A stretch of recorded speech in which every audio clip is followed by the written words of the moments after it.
Hey guys, it's Sophie from GAINSBYBRAINS and welcome to today's video. And in this video I'll be taking you through my upper body circuit style training. I have not shown this type of training before on my channel, so I thought that it would be fun to show to you guys today. You can definitely follow along if you're interested, as you don't need any equipment. You can just do it at home. Also, when I was feeling a little bit under the weather a few weeks ago, I made some homemade oatmeal cookies and I shared them on my Instagram. I decided to include them in this video as well because I want to eat them again because they're really tasty, and this provides me with a reason to make them again. That is what I'll be showing you after the workout because we need to train first. I am going to get changed and then I'll see you in 1 second. Also, if you're new to my channel, then please don't forget to subscribe. So I will see you in my next video again. I'm back. I got my hair tied up, so you know that it is going to be serious. I'm wearing a sweater. Well, I'm wearing part of a sweater. And I love wearing this because I really like to get a sweat on during my circuit training. The game plan for today is to perform 2 exercises back to back, 1 minute each. And then I'm going to have a break of 45 seconds. And I'm going to repeat that 4 times. And after the 4th time, I am able to take a 1 to 2 minute break. Then I am moving on to 2 different exercises. Again, 1 minute each, 45-second break 4 times. Then I'm able to take 1 to 2 minutes off, and then I'm moving on to the final set of 2 exercises, 1 minute each, 45-second break, repeated 4 times, and then I am done. So let's do this. I'm excited.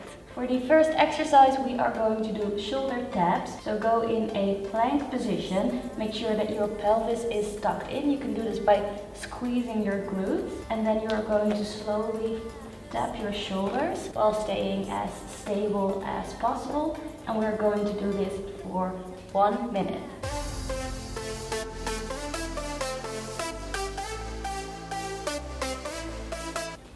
And then we are moving on to the scissors. Lay down on the floor. Again, make sure that your back is not hyperextending. So keep your lower back on the ground at all times. It can help if you put your hands underneath your glutes. And then you are going to do the scissor movement.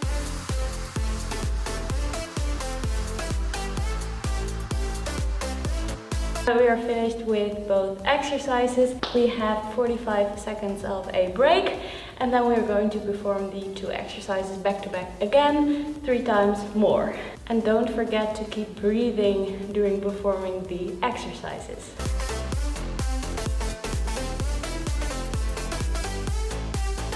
After repeating the circuit 4 times, we are going to move on to circuit number 2.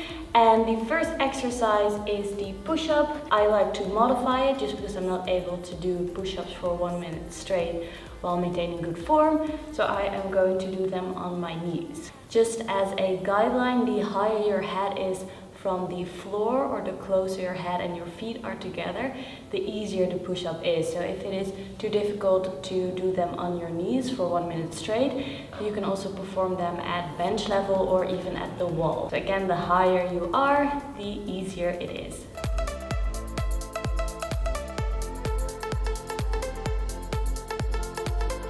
And the exercise we are going to combine this with is the in and out.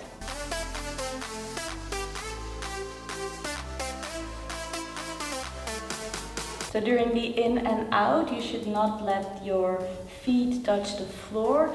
During performing the exercise, you really focus on keeping your feet in the air. And also try to focus on keeping your core really tight by breathing out as you are performing the in part of the movement.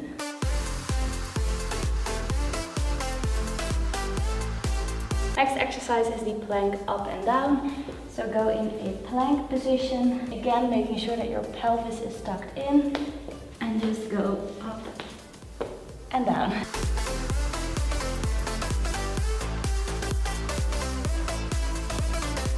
And then we are going to combine this exercise with the mountain climber.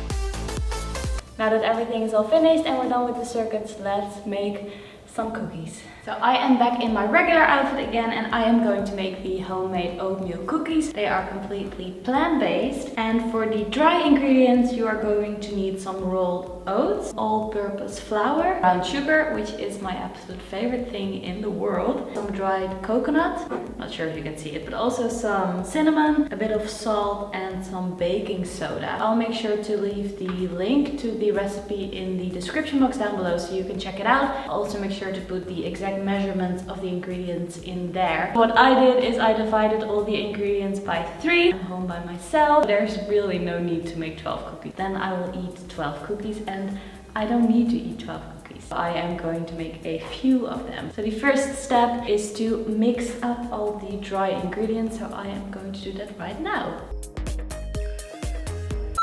I made a mistake. So what you have to do is you have to put the dry ingredients together without the sugar. Then you have to mix it. Then you have to mix the sugar with the butter. And then you have to put the wet ingredients with the sugar and the butter with the dry ingredients. And then you have to mix it, and then you have your cookies. It's like 3 steps. And I messed it up because what I did is I threw the sugar in the dry ingredient mixture without mixing it with the butter first. Now I have this and it is already mixed. So if this fails, then don't do what I did and just follow the recipe in the description box down below. But who knows, it might even turn out better. Probably not, but we'll see. Just act like nothing happened. I think that I'm just going to throw everything together and then I'll just see whatever happens. I'm going to add the butter, some maple syrup, some vanilla extract, and some oat milk. So this will be attempt number 2. I'm going to mix everything together and then we'll see how it goes. After spending a few hours mixing all the ingredients, just kidding, it was a few minutes,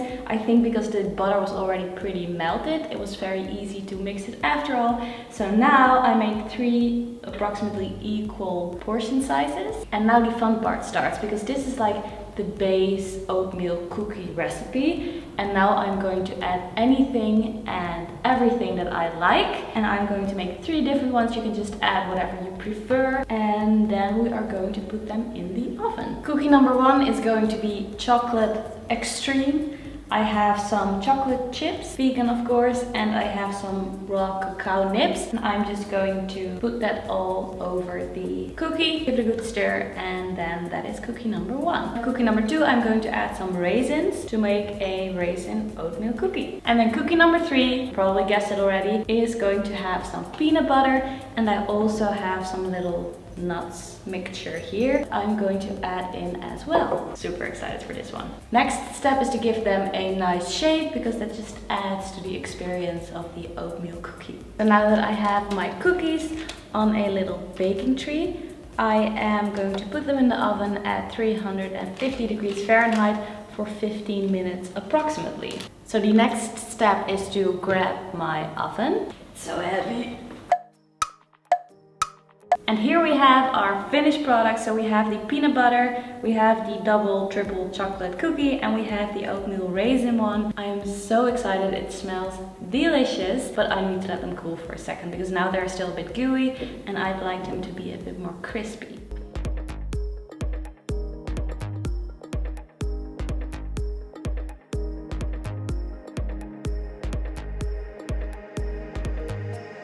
Thank you so much for watching this video. I really hope that you enjoyed it. If you did, please make sure to give it a like. And don't forget to let me know in the comments down below what type of oatmeal cookie flavor you would make.